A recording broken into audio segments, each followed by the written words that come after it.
Ayan guys, baha dito sa amin.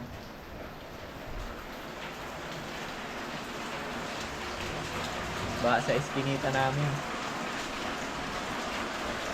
Dahil sa bagat.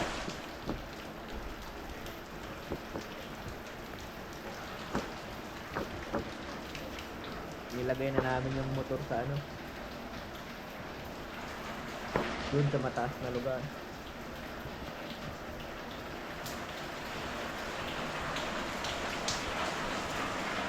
Time check, alas 6. Kaninang alas 4.